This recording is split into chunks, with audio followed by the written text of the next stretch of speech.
UI, which stands for User Interface, is the visual representation of information that a user interacts with, and this term is mostly used in the context of video games. As someone who has played a lot of video games, I constantly hear about people who have never played a video game before say that they are very confusing to look at. Most of the games I play, I understand what the UI means almost instantly, because they are made to be easy to understand, but it makes me start to think. Do I understand what the UI means because I have played video games for so long? And is that why it is so difficult for someone who has never played a video game before to understand them? I decided to perform an experiment where I will get people with different amounts of experience with video games to try and describe to me what the UI means in a set of different video games. The idea of the experiment is to find out how much harder it is for someone with no video game experience to understand the UI. I will personally be controlling the game, as getting the people to play the game as well as tell me what the UI means would be like getting someone to drive a car for the first time, where the point of the test is to see how much of the signs they know. It would be too distracting for them to fight with the controls and tell me what they think the UI means. In the list of games I showed them, I tried to get a good variation in UI design as well as different kinds of situations to test them. The first game is called The Outer Worlds. That includes the use of status effects, or buffs and debuffs, which are basically ailments that affect your character in a positive or negative way. For a quick example of what a buff and a debuff are, if you wake up in the morning feeling tired, then you would have a debuff called tired that would make it hard to think straight. Then you would drink a cup of coffee and feel a lot more energized, which would be a buff called caffeine boost that makes you have better stamina. In the video game, you can look at a list of all the buffs and debuffs with a small symbol representing them, the name of the effect, and then a description of what the effect does exactly. I bring up the list on screen and then block part of the screen for the person being tested, so that they can only see the symbol. After they have guessed what the symbol is and what the effect does, I tell them the name of the effect and get them to guess again. The second game was called Destiny, which I believe to be a very good example of UI design, and simply played a level in the game by myself and asked the group to try and guess what every single part of the UI on screen meant and was showing. In Destiny, there is very little UI on screen, and most of the mechanics are very easy to understand, but the point of the exercise was to see how hard it was to notice when the UI changed after I had performed an action. The third game was called Smite, which I believe to have very bad UI design, especially if you haven't played a video game before, as the UI completely fills up the whole screen with every kind of information you could need.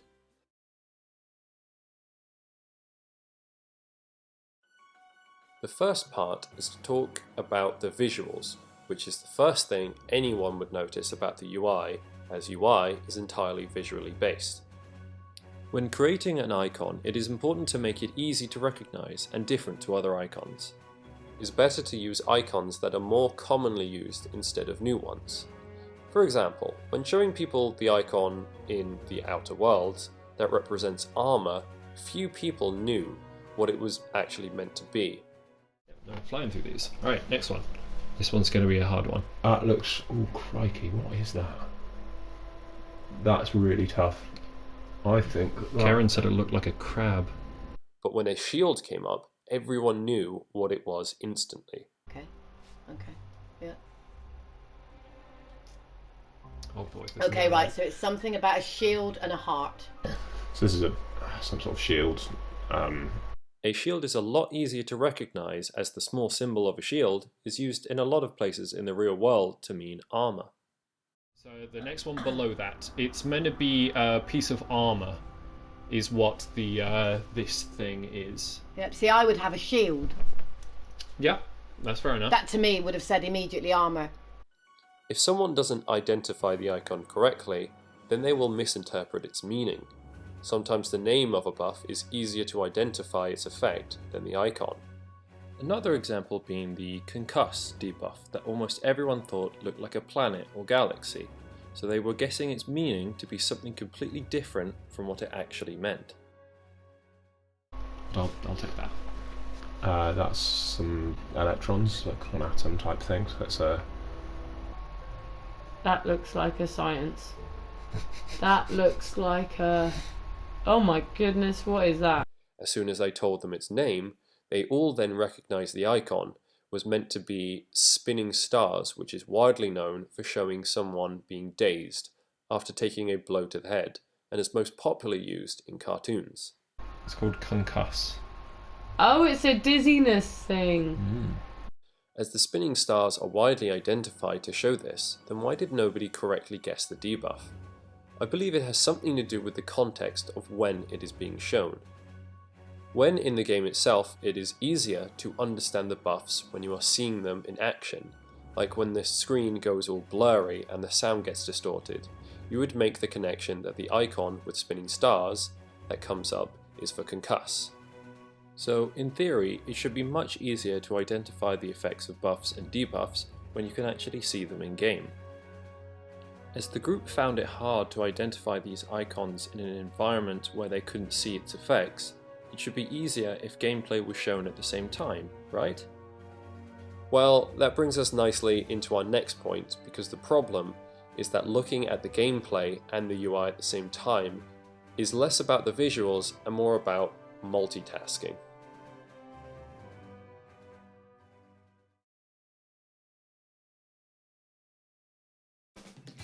In the game Destiny, the player must fight enemies in real time, but there is no status effects like in the Outer Worlds, so it is a lot easier to keep track of what is going on. The main part of the test here was the abilities, which are attacks or moves that the player character can use. Abilities, when they are used, go into what is called cooldown, which means they cannot be used until a specific amount of time has passed. It's like the ability has to reload themselves very slowly when not in use. The three abilities my character could use was a grenade attack, a throwing knife, and a dodge, and it was the group's objective to correctly identify which icon on the UI corresponded with what ability, without me telling them how the abilities work or what they did. Even when I asked them to identify what the numbers next to my gun meant, they understood that one of them was for how many bullets I had in my gun, but it took them a much longer time to understand what the second number meant. This is where the difference in experience of the members of the group was shown to be the widest, as it would take some members the whole mission to understand the ammo count and abilities, but it took no time at all for more experienced game players to guess what they meant. The idea of two numbers showing how much ammo you have in your gun and in reserve is used in almost every game that has a weapon that uses ammo, as when one specific member of the group that had the most experience with games told me what they meant instantly, I asked him why. So now there's 9 bullets in the chamber. Yep. 64 you've got in total outside, but not in the gun. Yep. Okay. That usually takes people quite a bit of a while to figure out. That's probably because I've played a Yep. shoot 'em up before. He said that he only played games quite a few years ago, but noticed the similarities between them, like the ammo counter. He had never seen the game Destiny before, or anything like it, but he could still understand the UI based off of what he understood from previous games he had played. If you understand something from one game, you can usually understand something from another game. Another thing about the UI design of Destiny that helps with the multitasking problem is the colour of the UI itself. Almost every part of the UI is grey and a little see-through, which makes anything that is coloured in a lot easier to notice. This is why, when the abilities are ready to be used, they stand out a lot against the other UI elements, which means you can tell which abilities you have in your peripheral vision. The UI is streamlined so that it is effortlessly easy to identify what you have available to you at any time. But what if the game tried to show you every aspect of information so that you were more informed? For instance, the game doesn't tell you what your max ammo is, or the exact seconds it'll take for your ability to come back. It would be helpful to know things like this, so why didn't they include them? The simple answer is exactly the name of the next point. When you're driving your car, any second you spend looking away from the road increases the chance of an accident. This is where the dashboard only tells you information that you need to know, and keeps the display to a bare minimum. It doesn't tell you the exact air pressure of your tyres or the amount of fluid left in your window wipers, because you don't need to know that information when driving. If it did tell you stuff like that, then it would be a lot harder to find the information you need to know, and it would take longer for you to look at your dashboard. If there is too much information being shown to you, then it will be harder to focus on the task at hand, especially when every second counts.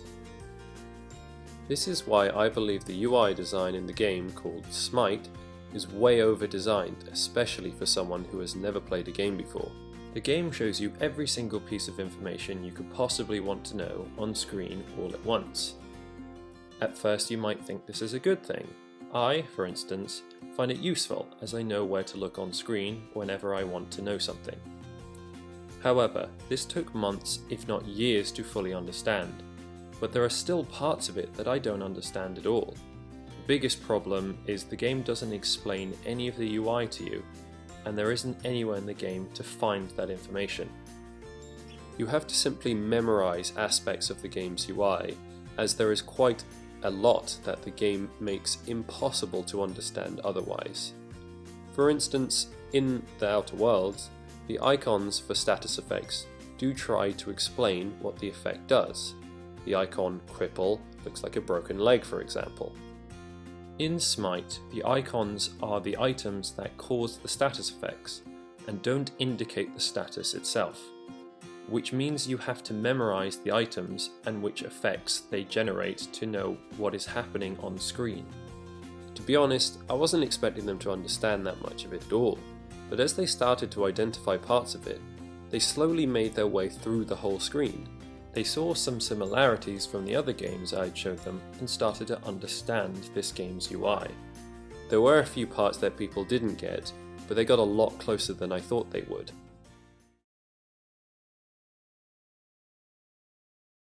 So, what did I learn from this test? I learned a few things about what it would be like to try and understand a video game for the first time. Also, I believed I pieced together what kind of things could be implemented into games' UIs that would make it a lot easier to understand for people who have never played a game before and for more experienced players. I think that there are three major changes that could be made in some of these games to help players understand what is going on and to help new players ease into a video game for the first time. First things first, I think that colour should be used more creatively in UI design, as it is the quickest and easiest thing for the group to notice. When creating icons for buffs and debuffs, maybe colour coding them so that the effects of a certain type are in different colours.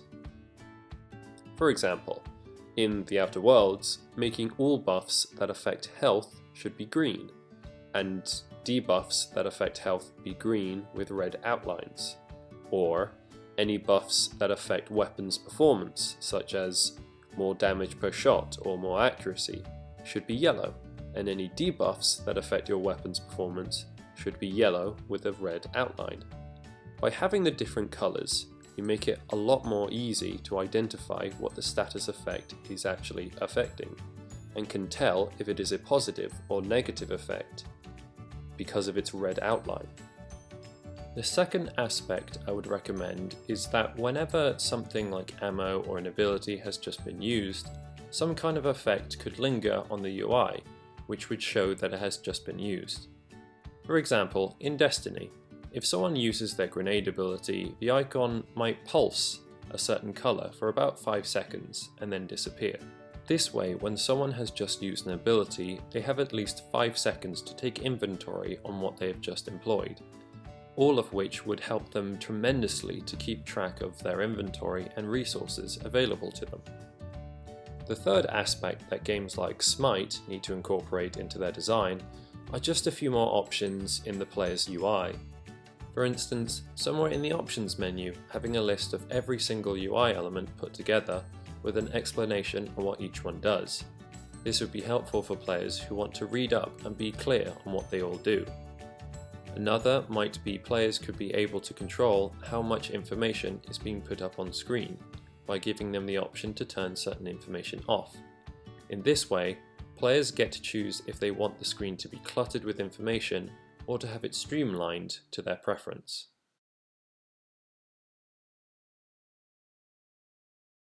I think that the main issue when it comes to people trying to understand UI in video games, as well as any other kind of medium, is a lack of experience.